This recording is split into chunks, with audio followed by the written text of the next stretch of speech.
আমি শঙ্কর, দুর্গাপুর সরকারি কলেজের একজন হোস্টেলে আমি পরিদর্শক। মাত্র 3 দিন আগে আমি এই কলেজে যোগদান করেছি। চাকরির শুরুতে এমন অজপাড়া গায়ে আমি বদলি হওয়ায় আমি কিছুটা বিচলিত হয়ে পড়েছিলাম, কেননা আমি শহরে বেড়ে উঠেছি। এর আগে আমি কখনো গ্রাম দেখিনি। গ্রামের পরিবেশে নিজেকে মানিয়ে নিতে পারবো কিনা তা নিয়ে বেশ চিন্তিত ছিলাম। কিন্তু এখানে এসে এই 3 দিনে আমি এই গায়ের প্রেমে পড়ে গিয়েছি। শহরের কোলাহলমুক্ত এক নিরিবিলি পরিবেশে আমি যেন হারিয়ে গিয়েছি। এই গ্রামের মানুষের সহজ সরল জীবনযাপন আর গ্রামের মনোমুগ্ধকর পরিবেশ আমার মনে প্রশান্তি এনে দিয়েছে। গ্রাম ঠিক কতটা সুন্দর হয় তা নিজের চোখে এই গ্রামকে না দেখলে কেউ কখনো কল্পনাও করতে পারবে না। এই গ্রামকে স্বর্গের এক অংশ বললেও খুব একটা ভুল হবে না।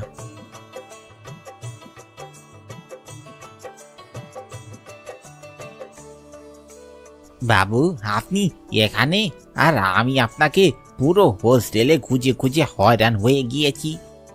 রুমের ভিতরে একা একা ভালো লাগছিল না রঘু দাদা, তাই রাতের আকাশের সৌন্দর্য দেখতে ছাদে এসেছি। এখানে এভাবে পড়ে না থেকে পুজোর ছুটিতে বাড়ি গেলেই তো পারতেন বাবু। আত্মীয় স্বজনের সাথে একটু দেখা সাক্ষাৎ হতো। আত্মীয় বলতে আমার আছেই বাকি, তিনকুলে আমার আপন বলতে কেউই নেই। তাছাড়া এখান থেকে আমার বাড়ি অনেক দূর, যেতে আসতেই 2 দিন সময় লেগে যাবে। পুজোর ছুটি আর আয়েশ করে কাটানো যাবে না, তাই হোস্টেলেই রয়ে গেলাম। আপনি চাইলে কটা দিন আমার বাড়িতে থাকতে পারেন বাবু। তার আর দরকার নেই রঘু দাদা, আমি এখানেই বেশ ভালো আছি। তাছাড়া আপনাদের গ্রামটা বেশ সুন্দর, সারাদিন গ্রাম ঘুরে দেখতেই আমার সময় কেটে যাবে।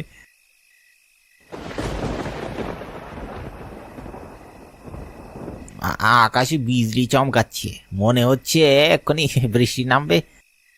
হ্যাঁ, ওয়েদারটা খুবই সুন্দর, আমার বেশ ভালোই লাগছে। বাবু, রুমে চলুন, আমি আপনার জন্য টেবিলে খাবার গরম করে রেখে এসেছি। মনেও হয় এতক্ষণে খাবার ঠান্ডা হয়ে গিয়েছে। ওহো, আচ্ছা আচ্ছা, ঠিক আছে, চলো।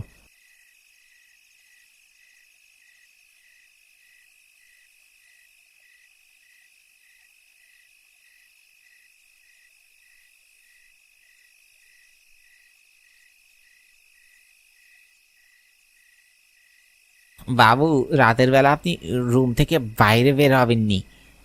আপনার কিছু লাগলে আমায় ফোন করবেন, আমি এনে দেব। আচ্ছা, ঠিক আছে।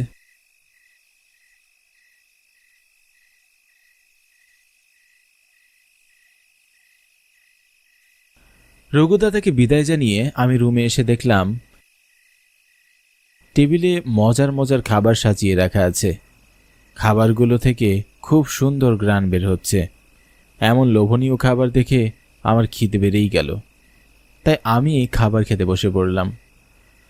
হোটেলের অস্বাস্থ্যকর খাবার খেতে খেতে আমার মুখের রুচি প্রায় নষ্ট হয়ে গিয়েছে। অনেকদিন পর ঘরোয়া খাবার পেয়ে আমি খুব তৃপ্তি করে খেলাম। হঠাৎ খুব জোরে দরজা ধাক্কানোর শব্দে আমি ভয়ে চমকে উঠলাম। এই সময় কেউ আমার রুমে আসার কথা তো নয়। পুজোর ছুটি উপলক্ষে আজ হোস্টেলে 5 দিনের জন্য বন্ধ দিয়েছে, তাই হোস্টেলের সব শিক্ষার্থী এবং শিক্ষকরা যে যার বাড়ি চলে গিয়েছেন। আমি আর রঘুদাদা ছাড়া পুরো হোস্টেলে আর কারোরই থাকার কথা নয়। অনবরত খুব অস্থির হয়ে দরজা নক করছে, মনে হচ্ছে কেউ বিপদে পড়েছে। আমি তাড়াহুড়ো করে দরজার কাছে গিয়ে দরজা খুললাম। দেখলাম অপরূপ সুন্দরী একটা মেয়ে লাল টুকটুকে পোশাক পরে দাঁড়িয়ে আছে। মেয়েটার চোখে মুখে অস্থিরতা আর ভয়ের ছাপ ফুটে উঠেছে। কে আপনি? এত রাতে এখানে কেমন করে এলেন? খুব অস্থির লাগছে, আমাকে এক গ্লাস পানি দিন। ঠিক আছে, ভিতরে আসুন।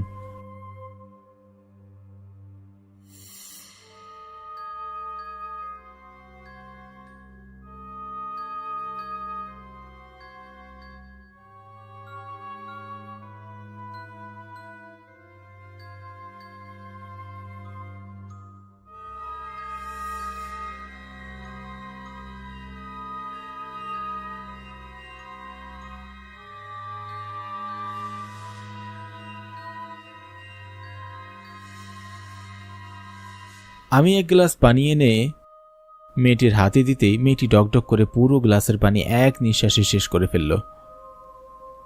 আপনার নাম কি? এত রাতে হোস্টেলের ভিতরে আপনি প্রবেশ করলেন কেমন করে? আমি প্রিয়াঙ্কা, এই কলেজের শিক্ষার্থী। আমি হোস্টেলের ভেতরেই ছিলাম। হোস্টেলের ভিতরে ছিলেন মানে? আমি তো জানি হোস্টেলের ভিতর আমি আর রঘু দাদা ছাড়ার কেউই নেই, সবাই নিজ নিজ বাড়ি চলে গিয়েছে। কিন্তু আমার যে যাওয়ার কোনো জায়গা নেই, এই হোস্টেলেই আমার থাকার জায়গা, তাই আমি এখানেই থাকি। মেয়েটার কথা শুনে আমার তাকে প্রচণ্ড দুঃখী মনে হচ্ছে। মেয়েটার জন্য আমার খুবই মায়া হচ্ছে। আচ্ছা ঠিক আছে, তুমি মন খারাপ করো না। তা তুমি এখানে কত নাম্বার রুমে থাকছো? 208 নম্বর রুমে। ঠিক আছে, তুমি তোমার রুমে যাও, আর যদি তোমার কোনো কিছুর প্রয়োজন হয় তবে আমাকে অবশ্যই জানাবে।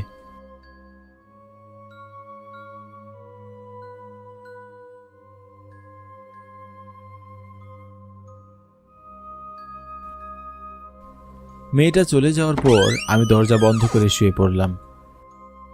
আর ঠিক তখনই বাইরে প্রচণ্ড ঝড় বৃষ্টি শুরু হয়।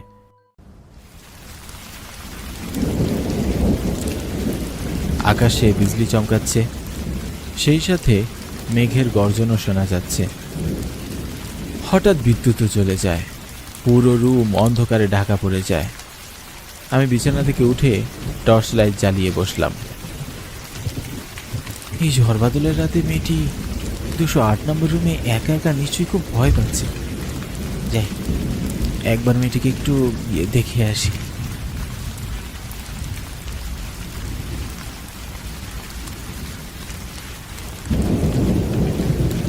আমি টর্চ নিয়ে আমার রুম থেকে বাইরে বের হয়ে যাই এবং 208 নম্বর রুম খুঁজতে থাকি। কিন্তু কি আশ্চর্য, 207 নম্বর রুমের পর 209 নম্বর রুম দেখা যাচ্ছে।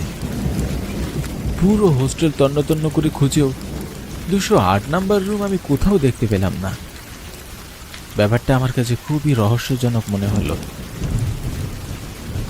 সকালে রঘুদাদার থেকে ব্যাপারটা জেনে নিতে হবে, এই ভেবে আমি আমার রুমে ফিরে যাচ্ছিলাম।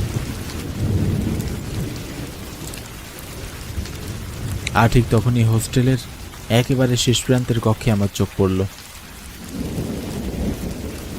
একটু এগিয়ে গিয়ে দেখলাম খুব অস্পষ্টভাবে 208 নাম্বার রুম লেখা আছে।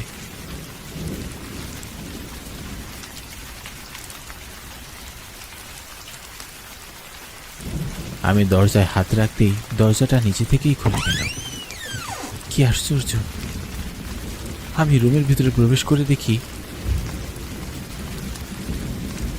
সেই রুমে মেয়েটি নেই, আর থাকারও কথা নয়।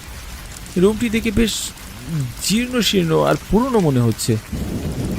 রুমের ভিতর ধুলাবালির স্তর জমে আছে, দেখেই বোঝা যাচ্ছে এখানে কোনো মানুষ থাকতে পারে না। এটা একটা পরিত্যক্ত রুম। জানি না মেয়েটি আমাকে মিথ্যে কেন বলল। ঝড় বাদলের মাত্রা তখন আরো বেড়েই চলেছে, মেঘের গর্জনও তীব্র হয়। কেন যেন আমার মনে ভয় অনুভূত হচ্ছে। অজানা কারণে ভয়ে বুক কেঁপে কেঁপে উঠছে।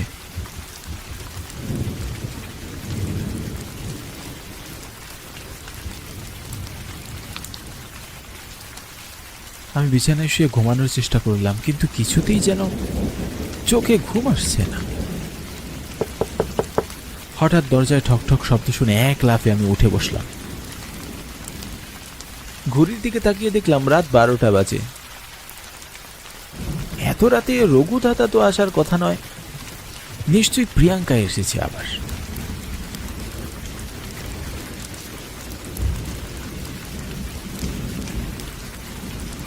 আমি তাড়াহুড়ো করে দরজাটা খুললাম। কি আশ্চর্য, দরজা খুলে আমি কাউকে দেখতে পেলাম না। বিরক্ত হয়ে দরজাটা বন্ধ করে বিছানায় এসে বসলাম। আর ঠিক তখনই আবারও ঠকঠক শব্দ শুনে আমি চমকে উঠলাম। আমার প্রচন্ড ভয় লাগছে। দরজাটা খোলার সাহস পাচ্ছি না। সময়ের সাথে সাথে দরজায় নক করার গতি আরো বাড়ছে।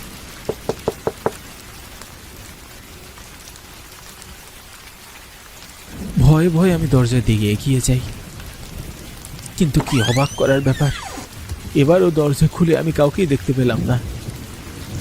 জানি না আমার সাথে কি হচ্ছে সব। আমি যখনই দরজা বন্ধ করতে লাগলাম তখন মেয়েটি খুব জোরে দরজায় ধাক্কা দিল। মেয়েটি হাসতে হাসতে আমার রুমে প্রবেশ করলো। একটা মেয়ের গায়ে যে এতটা শক্তি থাকে তা আমার জানা ছিল না। তুমি আমাকে মিথ্যা কথা বললে কেন প্রিয়াঙ্কা? 208 নম্বরের মধ্যে কেউ থাকে না? কেউ থাকে না বলেই তো আমি এখানে থাকতে পারছি। আমি কোনো মিথ্যা বলিনি। কিন্তু ওটা তো একটা পরিত্যক্ত রুম। পরিত্যক্ত না হলে কি আর আমি ওখানে থাকতে পারতাম?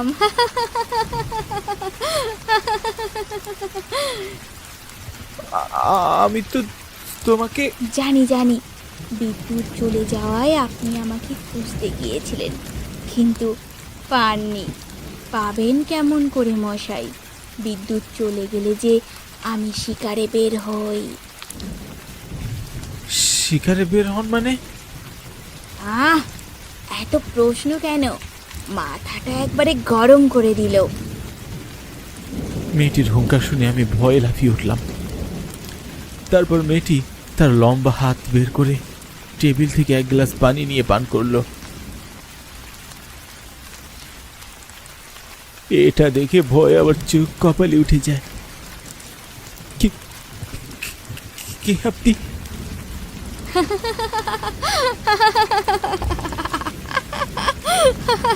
মেয়েটি খুব ভয়ঙ্কর ভাবে হাসতে লাগলো। সাথে সাথে তার চেহারা বিকৃত হয়ে যায়, পরনের পোশাকও ধবধবে সাদা হয়ে যায়। মেয়েটির মুখের অর্ধেক অংশ পোড়া, চোখ গড়িয়ে রক্ত পড়ছে, সারা শরীরে ছোট বড় অনেক ক্ষতের চিহ্ন। বুঝতে পারলাম এ কোনো মানুষ নয়, এটা একটা প্রেতাত্মা। ভয় আমার বুকের ভিতরটা পানি শূন্য হয়ে যায়, গলা শুকিয়ে কাঠ হয়ে যায়, হাত পা থরথর করে কাঁপতে থাকে। আমাকে বেরো না, ছেড়ে দাও। কেন কেন আমাকে বিরক্ত করতে এখানে পড়ে আছিস? আমাকে একা থাকতে দিচ্ছিস না কেন? সুযোগ পেলেই তোরা আমাকে জ্বালাতন করতে এখানে চলে আসিস। যখন সাহায্যের জন্য আকুতি মিনতি করে কেঁদেছি, চিৎকার করে তোদের ডেকেছি, তখন তো তোরা কেউ আমাকে সাহায্য করতে আসিসনি। তাহলে তাহলে এখন কেন পড়ে থাকিস? এখন তো আমি তোদের কারো সাহায্য চাই না, একটু একটু একা থাকতে চাই, কিন্তু তা আর পারছি না। অন্যরা ছুটিতে বাড়ি গিয়েছে, আর তুই আমাকে জ্বালাতন করতে এখানে পড়ে আছিস। দাঁড়া দাঁড়া, তোকে আজ আমি উচিত শিক্ষা দেব। প্রেতাত্মাটা তখন শক্ত করে আমাকে চেপে ধরে আমাকে মেঝে থেকে উঁচু করে ফেলে। আমার নিঃশ্বাস বন্ধ হয়ে যাচ্ছিল। তারপর আমার আর কিছুই মনে নেই।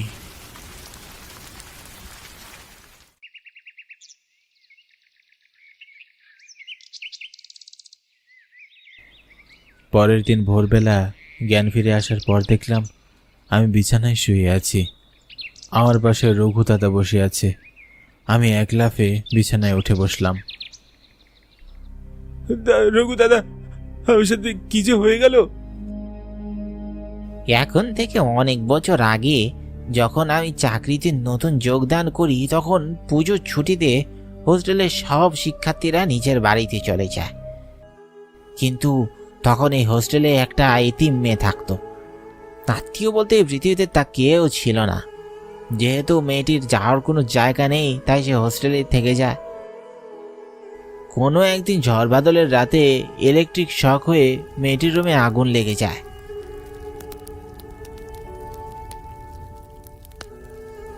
মেয়েটির সাহায্যের জন্য চিৎকার করে। যেহেতু হোস্টেলে কেউ ছিল না, তাই তার চিৎকার কেউই শুনতে পায় না। মেয়েটির দেহ পুড়ে ছাই হয়ে যায়।